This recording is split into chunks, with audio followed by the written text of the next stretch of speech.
복된 주일입니다. 이 시간 여기까지 나오신 여러분들 위해 하나님의 크신 은혜가 함께하기를 진심으로 기원합니다. 2월의 첫 주입니다. 2월은 우리 교회에서 주제를 교회로 잡았습니다.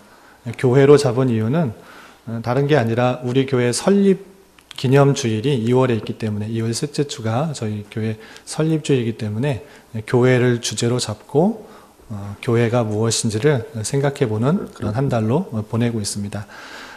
올해 되돌아보니까 우리 교회가 37주년을 맞는 그런 해인 것 같습니다. 37주년 동안 다양한 일들을 겪었는데 모든 일들을 겪음을 통하여서 하나님께서 또 교회를 세워가시는 은혜가 있는 것 같습니다. 37년 동안 신실하게 인도해 주신 하나님께 감사드리며 한 달을 보냈으면 좋겠고, 특별히 말씀 일기로 우리는 이사여서 뒷부분을 읽게 될 터인데, 그 내용들을 통해서 하나님께서 택하신 백성들을 향하여서 어떻게 회복시키시고 또 그에 대한 은혜들이 어떠한 것인지를 충만하게 생각함으로써 은혜를 받을 수 있는 그런 귀한 시간으로 한 달을 보냈으면 좋겠습니다. 오늘 말씀 일기 본문은 이사야 43장입니다. 오늘은 이사야 43장 내용을 통하여서 43장의 내용이 어떠한 내용들로 구성되어 있는지, 무슨 의미를 갖고 있는지를 살펴본 이후에 어떠한 것들을 우리 삶에 적용할 수 있을지를 생각해보는 그런 시간을 가질까 합니다. 오늘 교환을 보시면서 말씀을 들으시면 될 것 같습니다. 우선 이사야서의 문맥을 좀 살펴볼 필요가 있는데, 우리 1월 달에는 이사야 1장부터 39장까지 말씀을 읽었습니다. 여러 번 반복해서 말씀드린 것처럼 이사야 1장부터 39장까지는 주로 이스라엘과 그 열방에 대한 잘못들, 죄악들에 대해서 말하면서 심판에 대해 경고하고 있습니다. 그럼에도 불구하고 심판에서 그치는 것이 아니라 메시아, 또 회복시켜 주실 것들, 하나님의 나라에 대해서 간간히 말씀해 주셨습니다.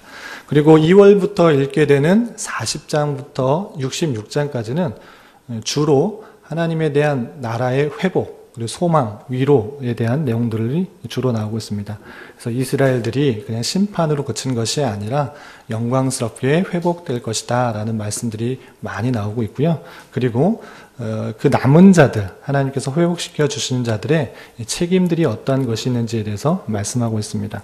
그런 내용들로 이루어졌다라는 사실들을 먼저 생각해 두시면 좋겠고요. 그렇다면 우리가 읽게 되는 43장은 그 뒷부분에 있어서 회복에 대해서 말하는 중에 어떠한 부분이 있는가를 살펴볼 때 40장부터 48장에는 주로 이스라엘이 심판받은 나라 바벨론 심판을 받게 되는데, 바벨론으로부터 심판을 받게 되고 또 포로로 끌려가게 되는데, 그것으로부터 구원을 받게 될 것을, 회복하게 될 것을 48장까지 말하게 됩니다. 그런 부분 가운데 오늘 본문이 있다라고 생각하시면 될 것 같고요. 그리고 오늘도 주로 하나님께서 이 바벨론으로부터 구원하시겠다라는 내용들, 회복하시겠다는 내용들이 주로 이루게 됩니다. 그럼 43장에는 어떤 내용들이 있는지 먼저 살펴볼까 합니다. 43장은 총 28절까지 되어 있는데요. 내용이 길기 때문에 네 부분으로 끊어서 이해하시면 좋겠습니다. 교환에 나와 있는 대로 첫 번째 문단은 1절부터 7절까지로 나눌 수 있는데, 1절부터 7절까지는 하나님께서 이스라엘 백성들을 확실하게 구원해 주실 것이다. 심판에서 그친 것이 아니라 바벨론으로부터 구원하실 것이다 라는 내용들, 확실하게 구원하실 것이니 두려워하지 말라, 이렇게 말씀해 주고 있습니다. 그리고 두 번째 문단은 8절부터 13절까지인데, 8절부터 13절까지는 하나님께서 이스라엘 백성들의 유일한 구원자가 된다. 열방들, 하나님을 믿지 않는 사람들은 다른 것들을 믿고 의지하지만 너희들이 의지하고 따라야 될 분은 하나님, 오직 한 분, 하나님이시다. 그리고 너희들이 그 증인이 될 것이다 라고 말씀해 주고 있습니다. 그리고 14절부터 21절까지는 세 번째 문단으로서 이 바벨론에 대한 멸망을 예언하고 있고요. 그리고 새 일에 대해서 이스라엘 백성들의 하나님께서 새 일을 행하실 것이다 라고 약속해 주고 있습니다. 그리고 마지막 부분은 22절부터 28절까지인데 이것은 이스라엘이 어떠한 범죄를 저질렀는지 그리고 하나님께서 어떻게 징계하셨는지에 대해서 나오고 그 모든 죄악에도 불구하고 하나님께서는 새롭게 하셔서 이스라엘 백성들을 사죄하신다, 용서하신다라는 내용이 나와 있습니다. 이런 내용들이 먼저 있다는 것들을 보고 말씀을 좀 더 깊게 한번 살펴보도록 하겠습니다. 먼저 첫 번째 문단에서는 이스라엘 백성을 하나님께서 확실하게 구원할 것이니 너희들이 두려워할 것이 없다. 비록 심판을 받고 많은 환난과 역경 가운데 처해져 있을지라도 너희는 두려워할 것이 없다라고 계속적으로 말씀해 주고 있는데요. 1절에 보면 이렇게 되어 있습니다. 1절에 보면 야곱아 너를 창조하신 여호와께서 지금 말씀하시느니라. 이스라엘아 너를 지으신 이가 말씀하시느니라. 하나님께서 말씀하신다. 창조하신 하나님, 너를 조성하신 그 하나님께서 너에게 말씀하신다. 확실하게 들어라. 너희는 그 말씀을 분명하게 들어라. 이렇게 강조하고 있는 것입니다. 어떤 말씀을 듣는가? 1절 중반절 하반절을 보면 너는 두려워하지 말라. 내가 너를 구속하였고 너를 지명하여 불렀나니 너는 내 것이다. 두려워하지 말라라고 하고 있습니다. 어떤 상황에 있을지라도 하나님께서 창조하셨다. 지으셨다, 조성하셨다, 내가 너를 구속하셨다, 너는 내 것이다, 내가 지명하였다 이렇게 말씀하면서 두려워하고 떨고 있는 이스라엘 백성들 심판 가운데 또 포로 가운데 붙들려 있을지라도 두려워할 것이 없다라고 말하고 있는 것입니다. 이렇게 두려워하지 말라라는 표현은 5절에 다시 한번 이렇게 표현하고 있는 것을 볼 수 있습니다. 5절 전반전에 보면 두려워하지 말라라고 말하면서 계속적으로 어렵고 힘든 상황에 있을지라도 또 심판을 받는 그런 극한 상황에 있을지라도 두려워하지 말라라고 표현하고 있습니다. 왜 두려워하지 말라고 하는 것인가? 다름 아니라 하나님께서 그의 백성들을, 선민들을 보호하신다라고 하시기 때문인 것입니다. 그것이 2절과 3절 이렇게 잘 표현되고 있습니다. 2절에 보면 내가 물 가운데로 지날 때에 내가 너와 함께 할 것이다.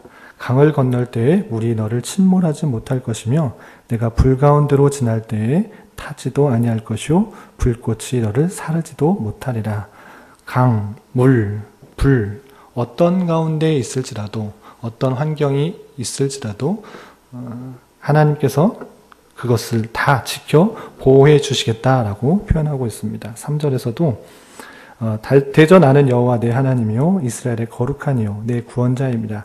내가 애굽을 너의 속량물로 구스와 수바를 너를 대신하여 주었다라고 표현하고 있습니다. 이스라엘 백성들을 구속하시기 위하여 구원하기 위하여 대국이라고 생각할 수도 있는 애굽을 너의 속량물로 주었을 뿐만 아니라 구스와 스바 이거는 북아프리카 쪽에 있는 북아프리카에 있는 그 나라들인데요. 구스와 스바를 너를 대신하여 주었다. 이 나라들조차 하나님께서 이스라엘 백성들을 구원하시기 위하여 주셨다라고 표현하고 있는 것입니다. 또 4절에서 보면 내가 내 눈에 보배롭고 존귀하며 내가 너를 사랑하였은즉 내가 내 대신 사람들을 내어주며 백성들이 내 생명을 대신하리라. 나라들뿐만 아니라 이스라엘 백성들을 위해서 다른 사람들을 내어주고 백성들이 내 생명을 대신할 것이다. 하나님께서 그 백성들을 무척이나 사랑하시고 존귀하고 보배롭게 여기기 때문에 다른 열방들, 다른 사람들을 들어서 속량물로 쓰시기까지 그 백성을 안전하게 지켜 보호해 주실 것이기 때문에 너희는 두려워하지 말라라고 표현하고 있는 것입니다.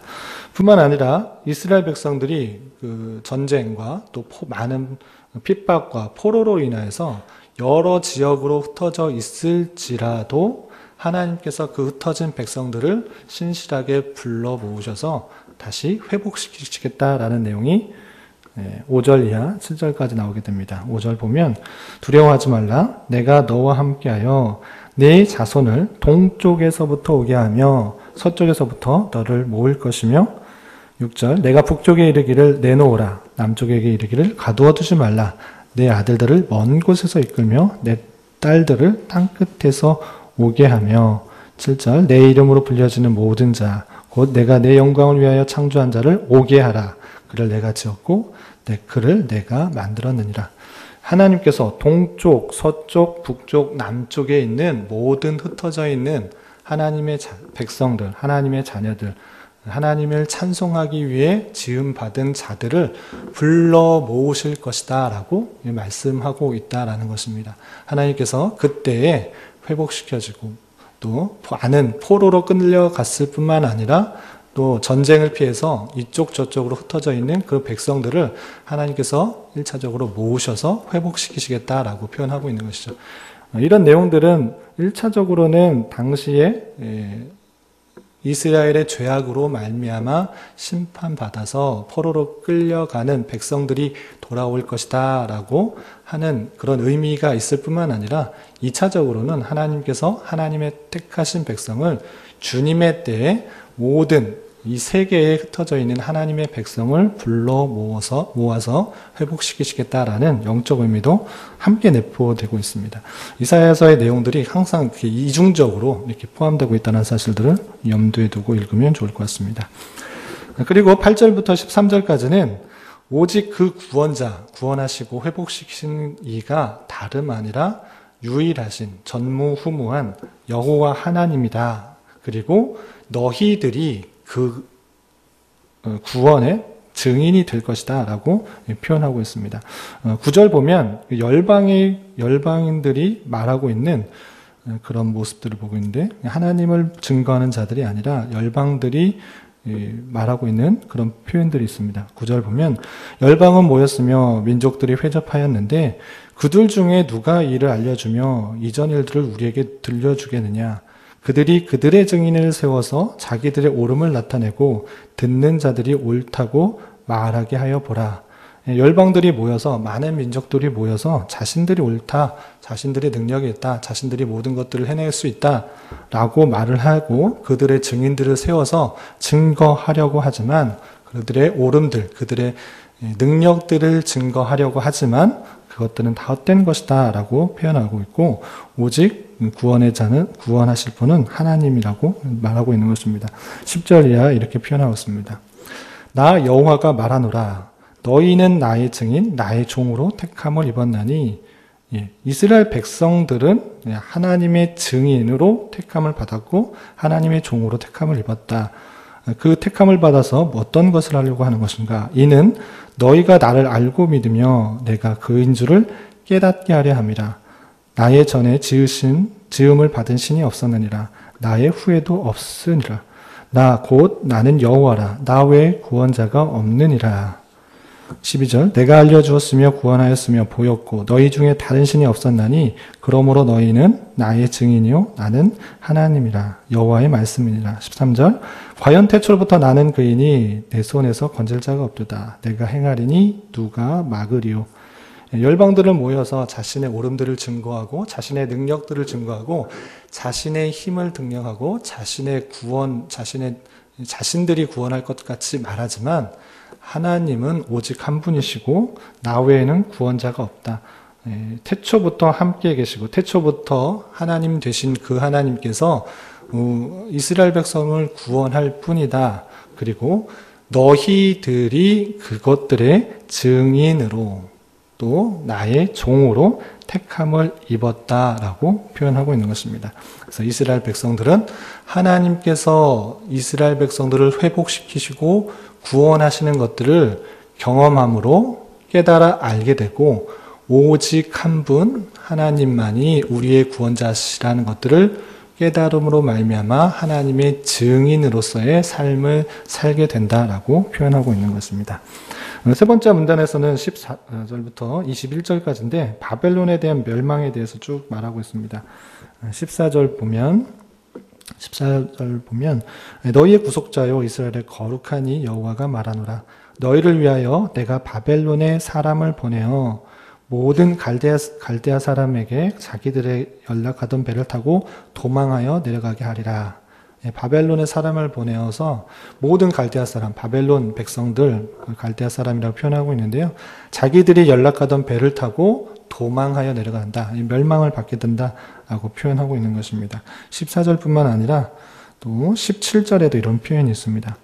병거와 말과 군대의 용사를 이끌어내어 그들이 일시에 엎드러져 일어나지 못하고 소멸하기를 꺼져가는 등불 같게 하였다. 예, 바벨론이 이스라엘 백성들을 심판한 것처럼 보이지만 그 심판도 일시적인 거고 하나님께서 바벨론 사람들을 무찌르시겠다. 그의 병거와 말, 군대와 용사들을 다 꺼져가는 등불과 같게 심판하시겠다라는 표현이 있는 것입니다. 그뿐만 아니라 하나님께서 새 일을 약속하셨습니다. 그것이 18절부터 20절까지인데요. 18절에 이런 표현이 있습니다. 너희는 이전 일을 기억하지 말며 옛날 일을 생각하지 말라. 보라, 내가 새 일을 행하리니 이제 나타날 것이라.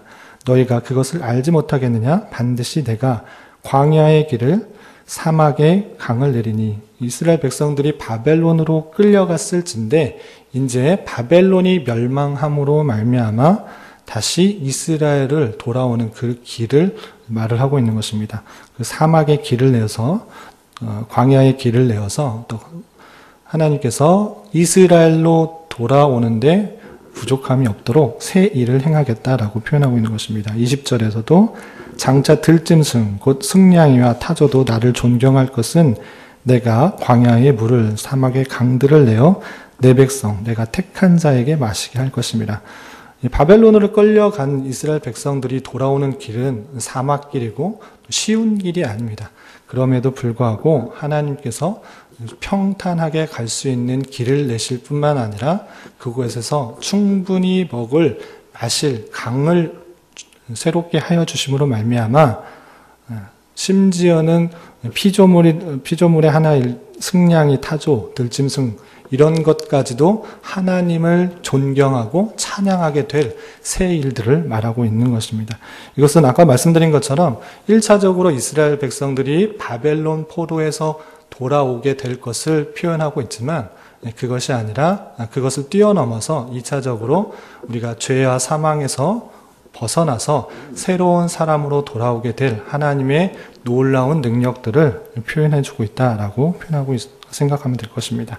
그리고 21절 마지막으로 하나님께서 이 백성을 지으신 목적을 이렇게 표현하고 있습니다. 이 백성은 내가 나를 위하여 지었나니 나를 찬송하게 하려 합니다.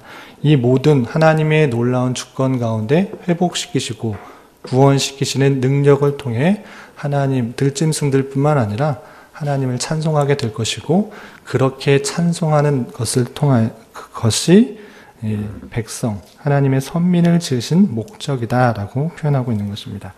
마지막 22절부터 28절까지는 이스라엘의 범죄들, 이스라엘의 어떠한 잘못들을 저질렀는지 그리고 하나님께서 어떻게 징계하셨는지 그럼에도 불구하고 하나님이 그 죄를 사하였다라는 표현들이 나오게 됩니다. 몇몇 구절을 살펴보면 이스라엘 죄악들을 이렇게 표현하고 있습니다. 22절 보면 야곱아 너는 나를 부르지 아니하였고 이스라엘아 너는 나를 괴롭게 여겼다. 23절 내 번제의 양을 내게로 가져오지 아니하였고 내 제물로 나를 공경하지 아니하였느니라. 제물을 가져와야 될 것인데 제물을 가져오지 않고 양을 바치지 않는 그런 죄악을 저질렀다라고 표현하고 있는 것이죠. 계속해서 23절 하반절을 보면 나는 제물로 말미암아 너를 수고롭게 하지 아니하였고 유향으로 말미암아 너를 괴롭게 하지 아니하였거늘. 그 하나님께 드리는 그 제물들이 그렇게 수고롭고 아주 번거로운 것이 아님에도 불구하고 이스라엘 백성들은 그런 율법조차 그런 말씀조차 지키지 않고 자신들을 위해서 살고 있었던 그런 모습들을 지적하고 있는 것입니다. 계속해서 24절 보면 너는 나를 위하여 돈으로 향품을 사지 아니하며 희생의 기름으로 나를 흡족하게 하지 아니하고 뇌의 죄짐으로 나를 수고롭게 하며 뇌의 죄악으로 나를 괴롭게 하였다. 하나님을 위하여 돈으로 어떤 것들을 사지 않고 헌신하지 않는 그런 모습들이 있었다라고 표현하고 있습니다. 또 내 27절에 보면 좀 뛰어넘어서 27절 보면 내 시조가 범죄하였고 너의 교사들이 나를 배반하였다라고 표현하고 있습니다. 그러한 가운데 하나님께서 어떻게 징계하셨는지 28절에 간단하게 이렇게 표현하고 있습니다. 그러므로 내가 성소의 어른들을 욕되게 하며 야곱이 진멸당하도록 내어주며 이스라엘이 비방거리가 되게 하리라. 이렇게 표현하고 있습니다. 그 죄로 말미암아 하나님께서 그냥 놔둔 것이 아니라 하나님께서 심판하셨다라고 표현하고 있습니다. 그럼에도 불구하고 하나님의 그 심판을 통해 주시는 목적, 그리고 심판을 통해서 어떠한 심판을 하시는가 25절에 그 성격이 나와 있는데요. 25절에 보면 곧 나는 나를 위하여 내 허물을 도말하는 자니 내 죄를 기억하지 아니하리라. 하나님께서 심판하시고 또 징계하신 것, 그 모든 것을 통하여 그 예전에 지었던 죄들, 잘못들, 죄악들을 기억하지 않으신다라고 말씀하고 있는 것입니다. 이런 내용들이 43장까지 나와 있습니다. 내용들을 쭉 살펴봤는데 그렇다면 이 내용들을 통해서 우리가 도전받아야 될 것이 무엇인지 몇 가지 생각해 보도록 하였으면 좋겠습니다. 교환 뒤편에 4가지 정도 교훈과 적용할 점을 잡아봤는데요. 교환을 보시며 따라왔으면 좋겠습니다. 첫 번째로 우리가 방금 전에 읽었던 것처럼 25절에 우리가 읽었던 것처럼 하나님께서는 과거의 이스라엘의 죄를 기억하지 않으시고 새롭게 하신다는 사실들을 우리 다시 한번 생각해 보았으면 좋겠습니다. 하나님께서는 우리의 죄를 계속적으로 기억하고 예전에 잘못한 것들을 계속 추궁하며 우리에게 잣대를 대고 말씀하시는 것인가? 그런 것이 아니고 죄를 기억하지 않으시고 새롭게 하신다는 것입니다. 우리가 방금 읽었던 것처럼 22절부터 24절 그리고 27절에 이스라엘의 죄악들에 대해 나왔습니다. 하나님을 의지하지 않고 하나님을 믿지 않고 하나님께 당연히 드려야 할 제물과 그리고 양들 그리고 여러 가지 헌신의 모습들, 향품을 사는 것들, 또 하나님의 일들을 해 나가야 되는 것임에도 불구하고 그런 일들을 잘 감당하지 못하고 교사들도 하나님의 말씀을 잘 순종하지 못하고 배반하였던 그런 모습들, 그런 죄악 가운데 있을지라도 하나님께서 심판하신 것을 통하여서 그 모든 죄를 다 사했다는 것입니다. 25절에 아까 읽었던 것처럼 나는 나를 위하여 내 허물을 도말하는 자니 내 죄를 기억하지 아니할 것이다 라고 말씀하고 있는 것입니다. 그러니까 하나님께 죄를 대해서 징계를 받고 죄의 씻음을 받았다고 하면 이전의 죄들은 하나님께서 계속적으로 추궁하고 그것을 가지고 따지는 것이 아니라 다 사회해지는 것이다, 없애지는 것이다 라고 표현하고 있는 것입니다. 그 영적 사실들을 우리가 좀 전에 읽었던 18절, 19절에서도 너희는 이전 일을 기억하지 말라. 옛날 일을 생각하지 말라. 보라 내가 새 일을 행하리니 이제 나타낼 것이다. 라고 표현한 것입니다. 우리가 알고 지었던, 모르고 지었던, 우리가 지었던 모든 죄는 예수 그리스도를 믿음으로 말미암아 회개하였을 때 모든 죄가 사함을 받게 되는 것입니다. 하나님은 그것을 기억하지 않으신다라고 생각할 수 있어야 됩니다. 그런데 우리는 흔히들 우리의 부족함과 연약함들 때문에 얘가 예전에 지었던 잘못들, 죄악들 때문에 하나님께 나아가는데 방해가 되는 경우가 없지 않는 것을 보게 됩니다. 내가 하나님께 다짐하고 고백하고 결심하였는데 또다시 이러한 죄악들, 이러한 허물들을 내가 주님 앞에 지었습니다. 그런 자책감 때문에 주님께 나아가는 것에 대해서 장애가 될 때가 있습니다. 그러나 우리는 그러할 필요가 없습니다. 그러한 모든 것들이 하나님께서 죄악을 씻음으로 말미암아 사함을 받게 됐다라는 그 사실들을 잊지 말아야 된다라는 것입니다. 고린도후서 5장 17절에 이런 표현이 있습니다. 주님께 죄를 사했을 때 우리가 어떠한 존재가 되었는지에 대해서 잘 표현해 준 구절이 있는데요. 이 말씀 한번 찾아보겠습니다. 고린도후서 5장 17절입니다.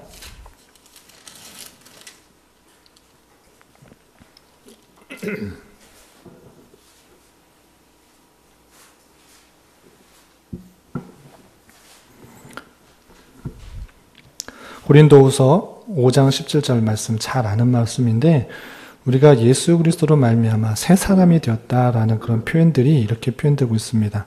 이것이 이사야서 우리가 지금 읽었던 43장 17절, 18절 그 부분과 연결되어서 이렇게 표현하고 있는 것입니다. 5장 17절 말씀 함께 봉독하겠습니다. 그런즉 누구든지 그리스도 안에 있으면 새로운 피조물이라. 이전 것은 지나갔으니 보라 새 것이 되었도다. 아멘. 예수 그리스도를 믿기 전에 또는 믿었음에도 불구하고 짓는 여러 가지 죄악들이 없지 않습니다. 그러나 예수 그리스도를 믿음으로 말미암아 모든 죄가 다 사해졌고 새로운 피조물로서 있다라는 사실들을 잊지 말아야 될 것입니다. 이 말을 잘못 이해하면 과거에 지었던 모든 죄가 허용된다, 용납된다, 상관없다라고 생각하는 그런 것이 아니라 죄가 있음에도 불구하고 주님께 모든 것들을 고백하였을 때 하나님께서 없는 것으로 여겨주신다. 다 기억하지 않는다. 새로운 피조물로 여겼다라는 그 사실을 통하여서 주님께 나아가는데 장애가 없다라는 사실들을 잊지 말아야 되는 것입니다. 내가 계속 다짐하고 결심하고 하나님 앞에 고백했음에도 불구하고 나는 죄를 지었어. 나는 주님께 나아갈 수 없는 자야. 라고 하나님과의 관계를 멀리 하는 것이 아니라 나갈 수 없다고 말하는 것은 사탄의 속임이요 우리를 속이는 것이고 그럼에도 불구하고 하나님께서 기억하지 않는다라는 사실들을 가지고 우리의 연약함을 들고 주님께 나아가는 것, 새로운 피조물로서 주님께 나아가는 것이 우리의 자세라는 사실들을 잊지 말아야 될 것입니다.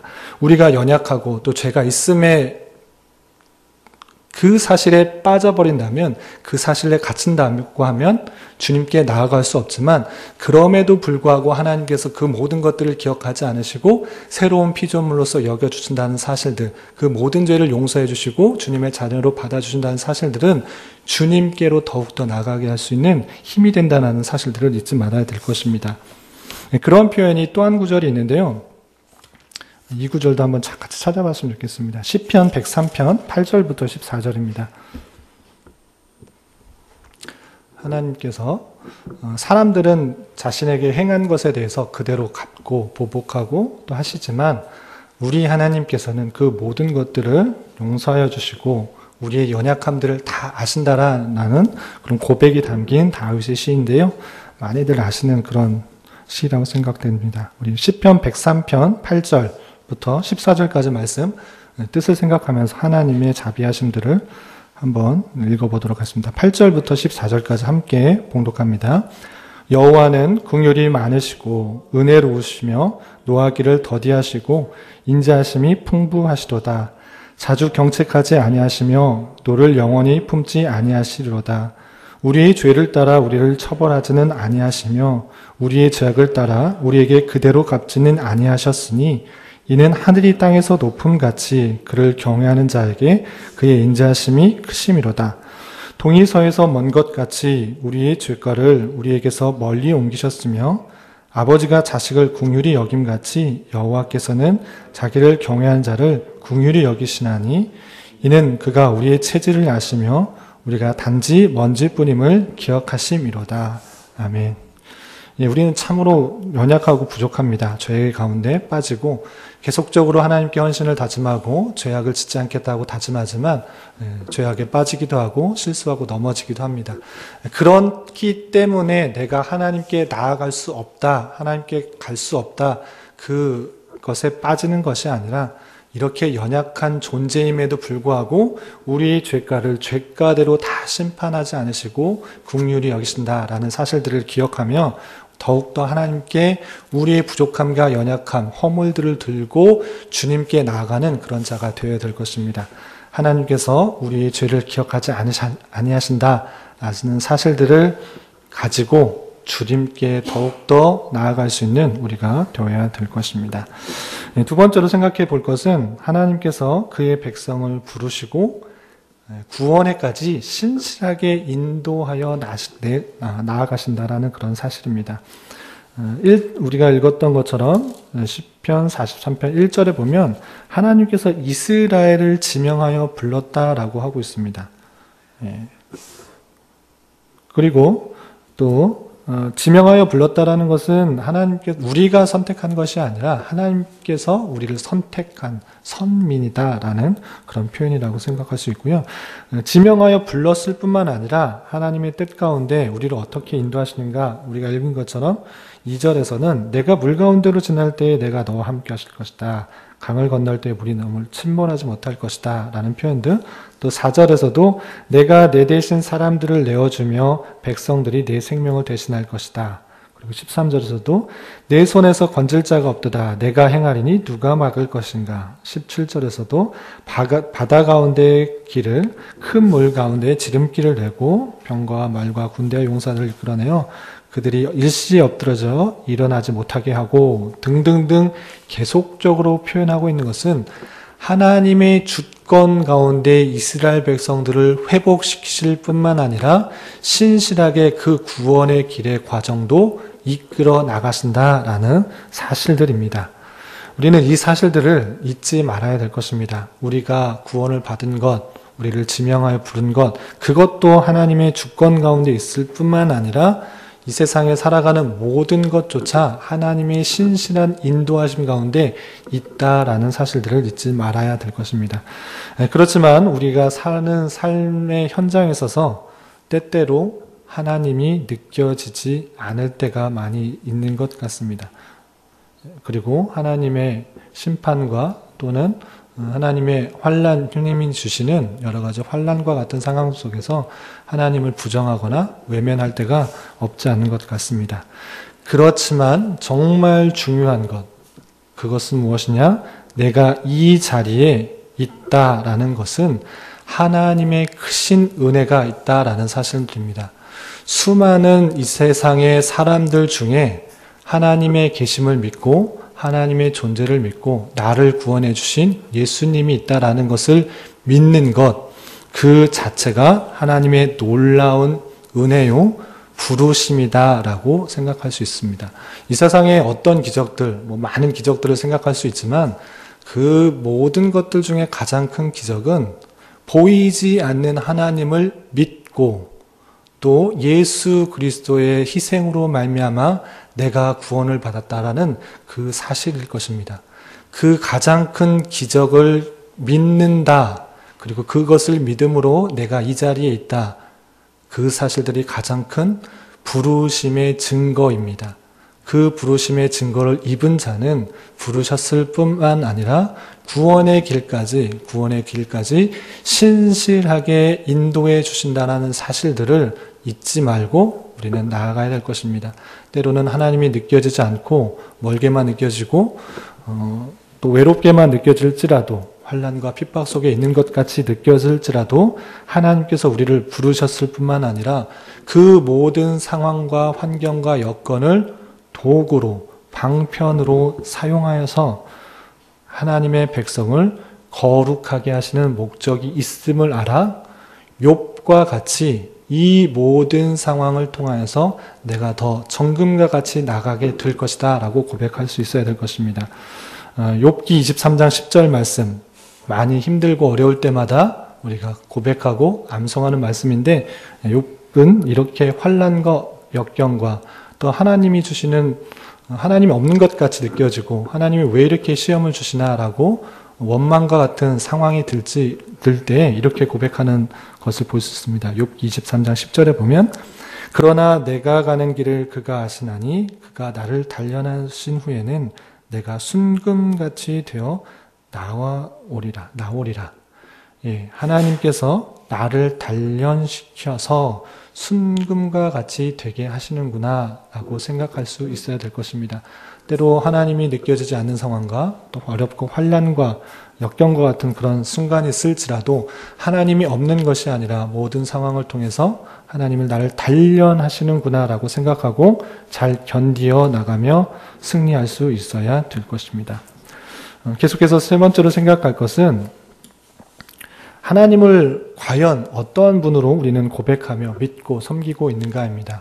하나님을 정말 하나님 되심을 경험하고 깨닫고 있는가를 늘 점검하며 살아야 될 것입니다.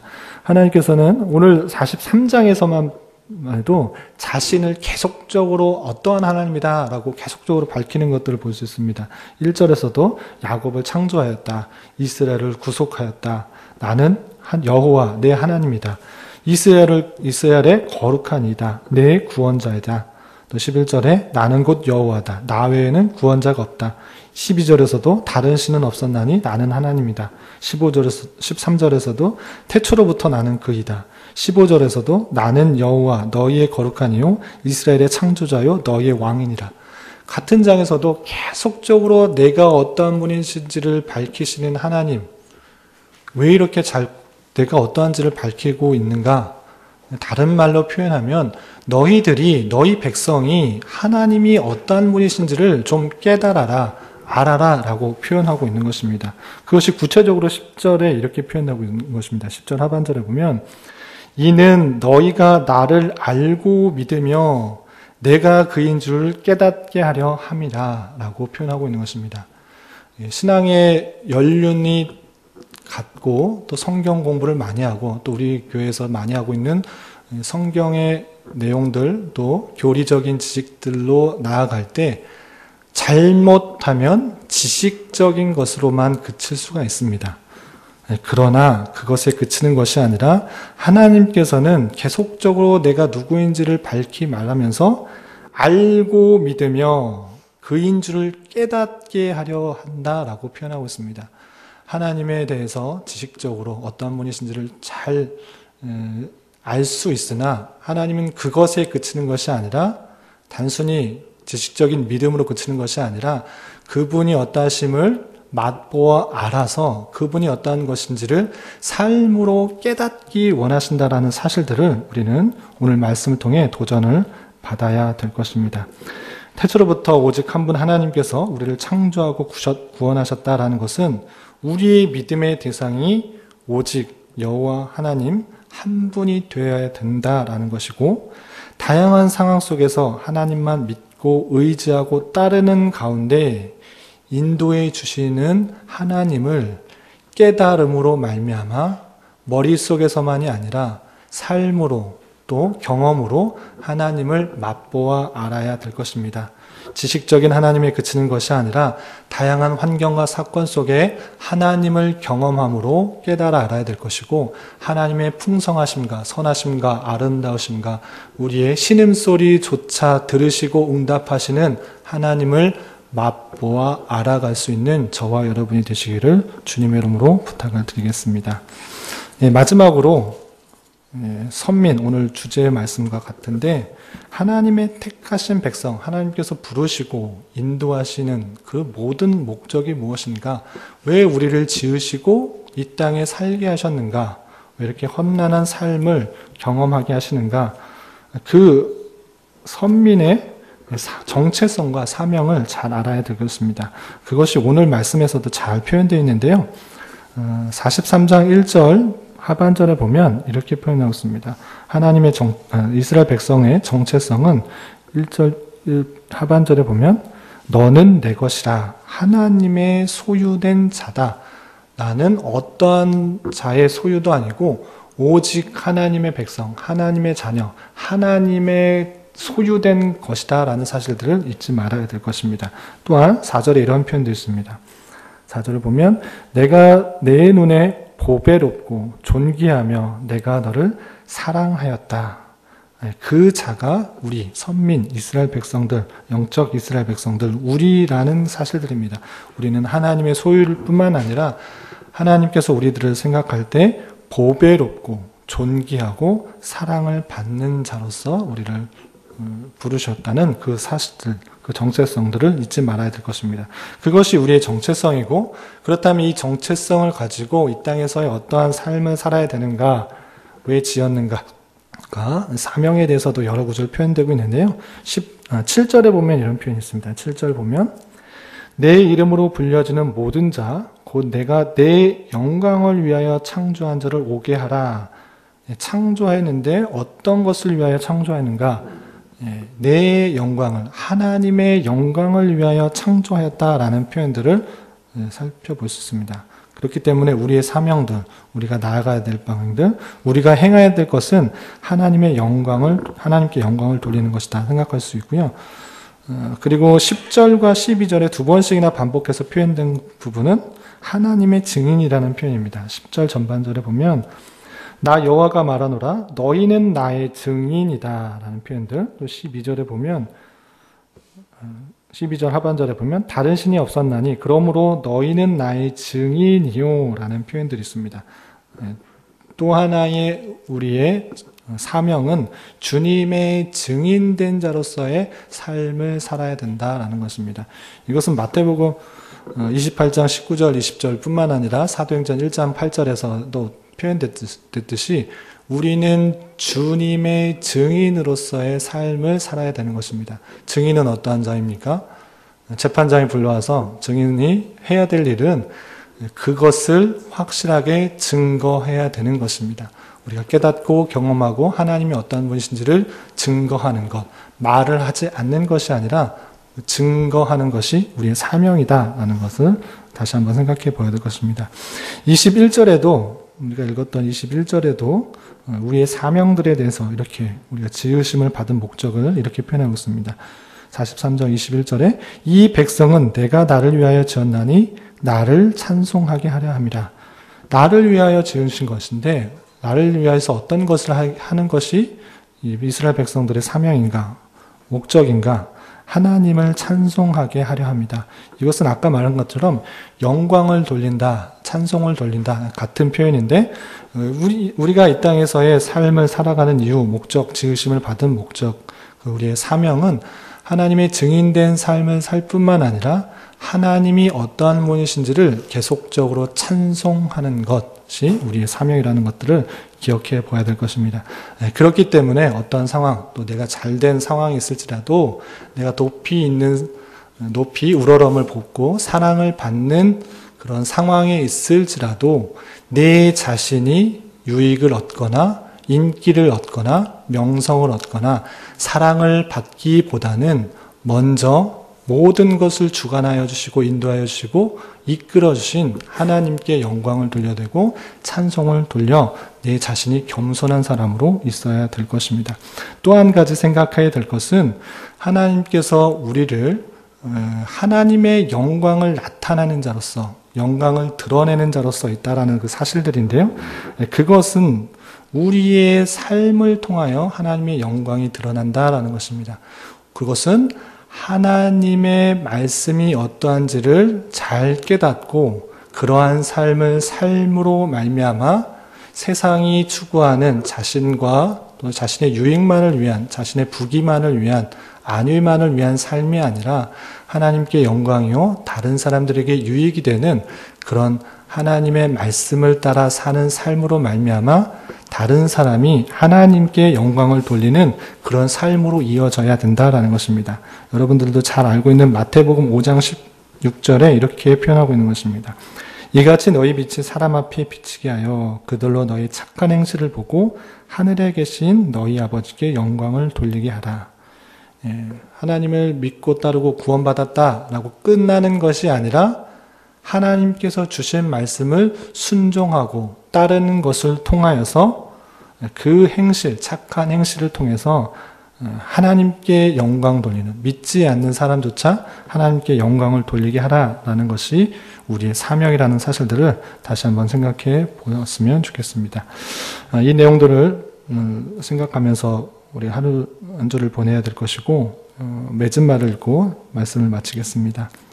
비록 내 모습이 연약하고 부족해 보일 수 있습니다. 맨날 죄악을 짓는 그런 모습이 참으로 하나님 앞에 나아가는데 방해가 될 때도 있습니다.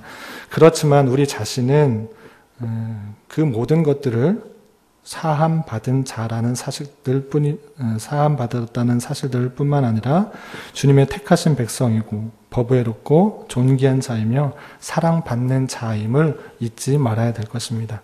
또한 각자의 받은 다양한 달란트를 잘 활용하고 주님의 말씀에 순종하는 것을 통하여서 하나님의 영광과 하나님의 하나님 되심이 잘 드러날 수 있어야 될 것입니다.